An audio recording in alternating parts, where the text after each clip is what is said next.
Venezuela's Juan Guaido paid his legal fees in the United Kingdom using money looted from the Venezuelan state.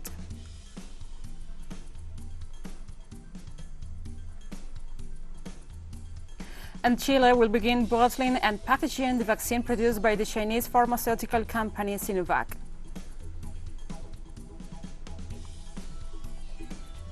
New protests in Ghana against the government of President Nana Akufo-Addo.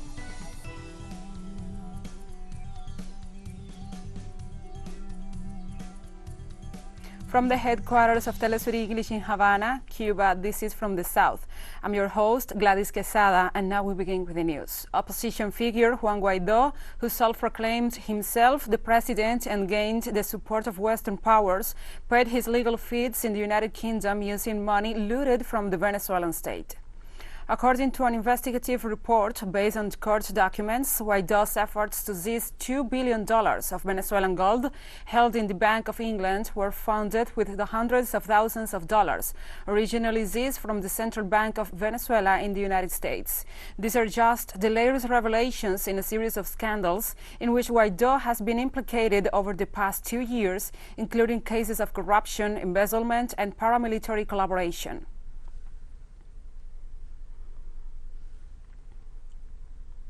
Brazil's lower house passed a land bill backed by the country's powerful farming sector. Environmentalists say it will contribute to further deforestation in the Amazon.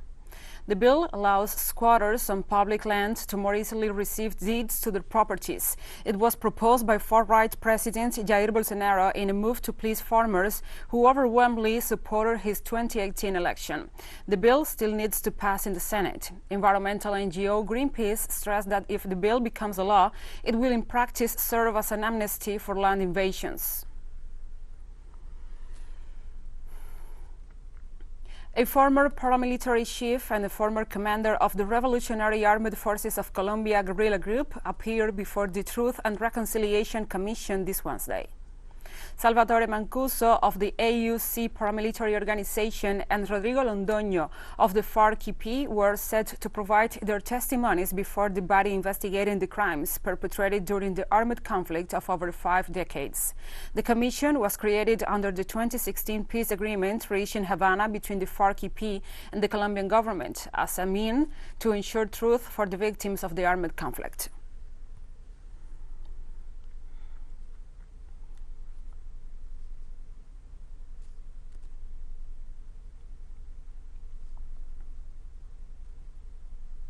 In Nicaragua, the victims of the terrorist attacks of 2018 and their families filed a complaint before the Office of the Human Rights Ombudsman against candidate to the vice presidency Berenice Quesada for statements dismissing the acts as legitimate protest.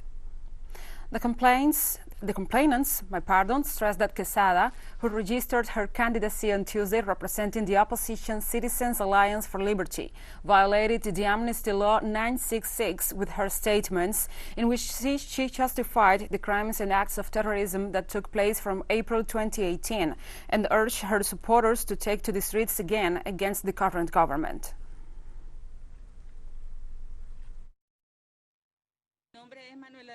My name is Manuela de Carmen Flores Grijalba.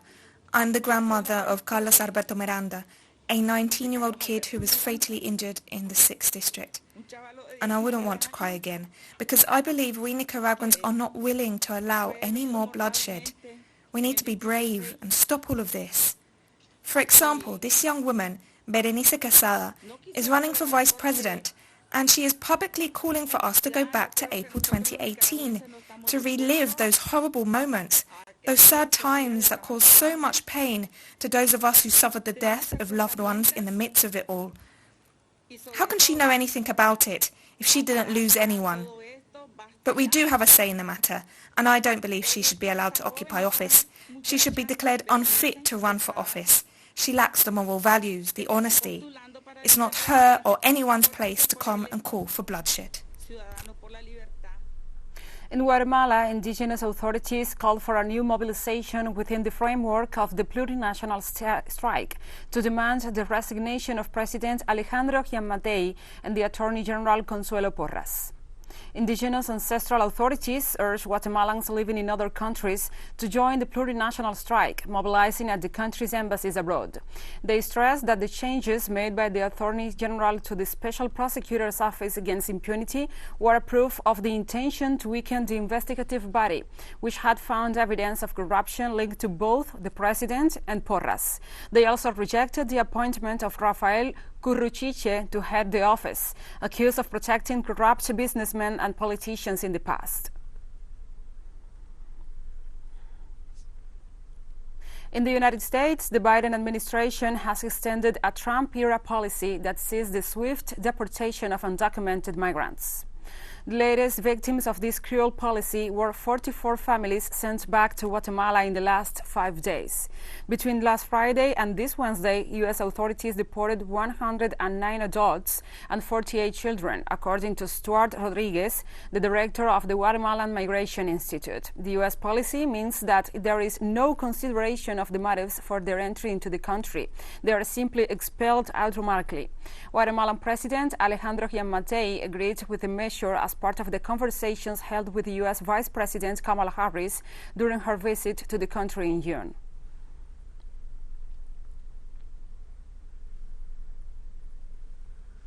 And Mexico is suing United States guns manufacturers and distributors for reckless commercial practices that have caused huge damage to the country. Foreign Secretary Marcelo Ebrard confirmed that a lawsuit was filed by the Mexican government against several firms, accused of knowing full well that their business practices encourage illegal arms trafficking into Mexico, leading to thousands of deaths. The objective is that the companies in question compensate Mexico for the damage caused, estimated at $10 billion. It is also hoped that the move will lead to a better monitoring of gun distribution to ensure weapons do not end up in the hands of criminals. Are we making this lawsuit? Because many programs have been carried out. Mexico has presented the United States with 17 actions that both governments are working on together with the different types of results. And we already have results. This lawsuit is not a substitute for other efforts that need to be made. Mexico has to do more and better to control its borders. And we'll be right back after this very short break, so don't go away.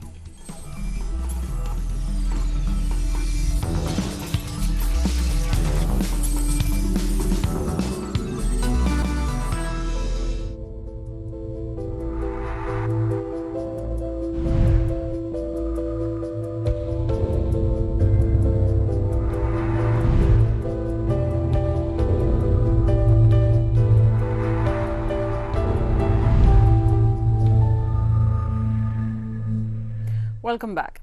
Chile announced that the country will begin bottling and packaging a vaccine produced by the Chinese pharmaceutical company Sinovac. The Health Secretary Enrique París said that the CoronaVac vaccine doses will be exported to other nations in Latin America.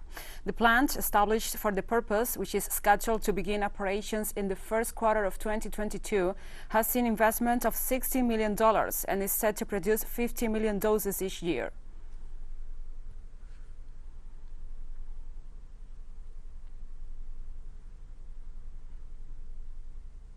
Argentina's health minister announced on Wednesday that those who received a first dose of the Sputnik V vaccine will be able to receive a second dose of either the AstraZeneca or Moderna jabs. Carla Visori explained at a news conference in Buenos Aires that the decision to mix vaccines for some recipients was based on both scientific evidence as well as concerns about the outbreak of the Delta variant of the virus. The move also aims to speed up the delivery of vaccines to all residents. According to government figures, in the country of 45 million people, only 7.5 million have received 2 doses of a COVID-19 vaccine.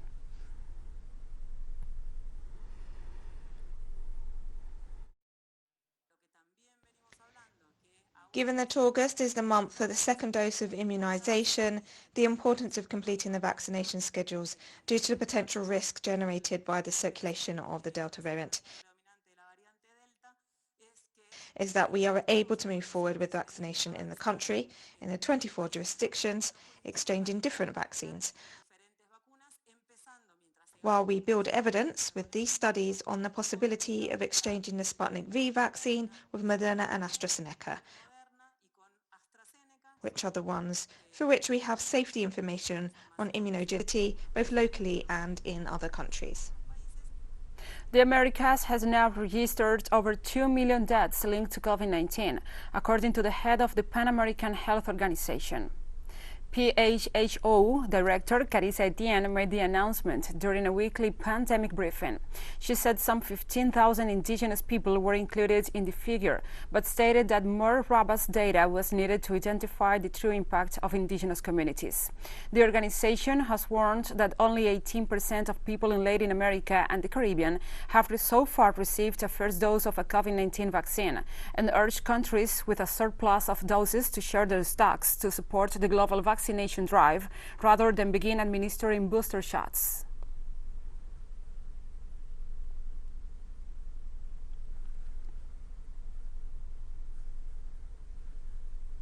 As part of the development strategy for vaccines against COVID-19, Cuba administers over 10 million doses of its home-brewed Abdala and Soberana vaccines, as well as of other candidates still in different phases of clinical trials.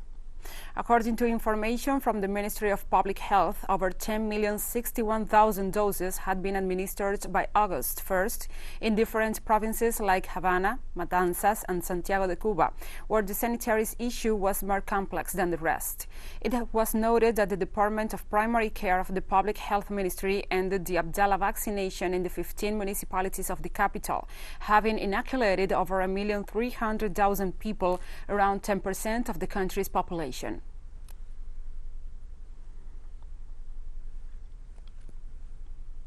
The national vaccination program in Barbados reached an important milestone after administering over 100,000 first doses of the COVID-19 vaccine. According to official figures, over 76,000 people are now fully vaccinated, representing 28% of the population. Barbados, with a population of about 287,000, has recorded just over 4,400 confirmed cases since the start of the pandemic and 48 deaths.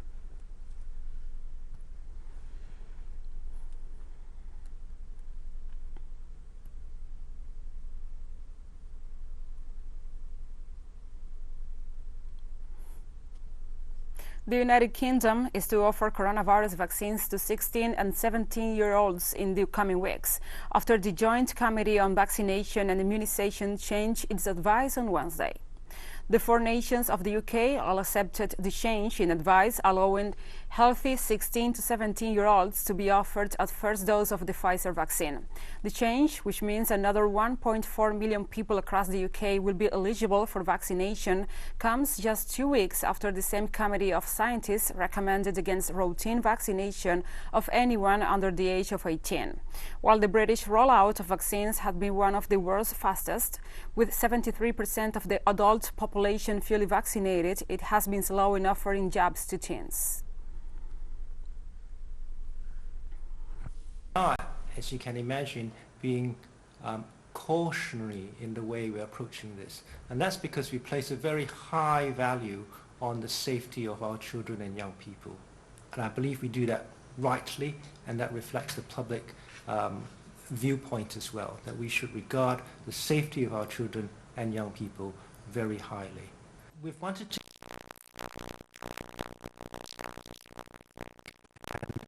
a lot of the feedback we've had is that they would like to have the choice. So they like to be offered the vaccine, understand the risks and potential benefits, and therefore make a choice for themselves whether they want to have it or not. We've certainly heard from groups of people who say they definitely want to have the vaccine.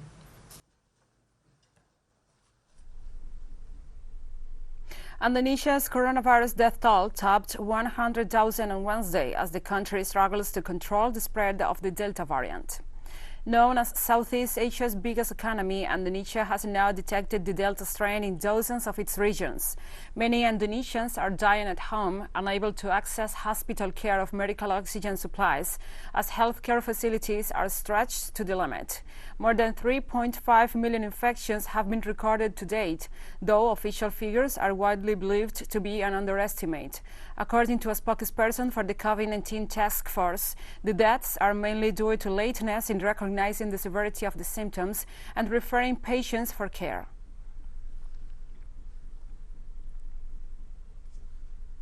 And the World Health Organization called for a moratorium of COVID-19 booster shots until at least the end of September to address the drastic inequity in dose distribution between the rich and the poor nations. Reversal from the majority of vaccines going to high-income countries to the majority going to low-income countries. Accordingly, WHO is calling for a moratorium on boosters until at least the end of September to enable at least 10% of the population of every country to be vaccinated. Several thousand anti-government protesters marched in Ghana's capital, Accra, under the slogan "Fix the Country." Wednesday's rally was the most recent against President Nana Akufo-Addo's government since March, when a top court dismissed the main opposition party's challenge to his re-election late last year. Akufo-Addo is backed by a small majority in parliament and is under pressure as the West African country struggles with economic troubles, worsened by the coronavirus pandemic. His government has introduced new taxes, and high fuel prices have also hiked the cost of some basic goods and services, leading to unrest.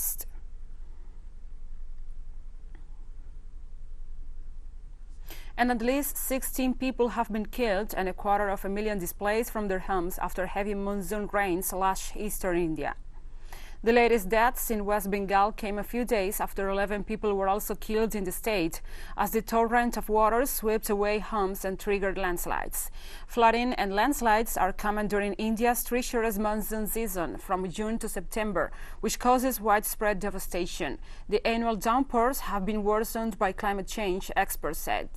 2 riverbanks were breached and flooding affected at least 500,000 people in 6 districts in West Bengal over the past 2 days. Authorities have set up more than 40 relief centers for the displaced in the flood-affected districts, and the Air Force has joined rescue efforts.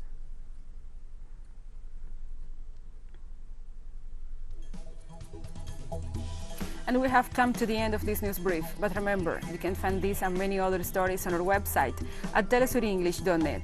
And also, if you feel so inclined, please join us on social media. We are on Facebook, Twitter, Instagram, and also Telegram. For TeleSUR English, I'm your host, Gladys Quesada. Thank you for watching.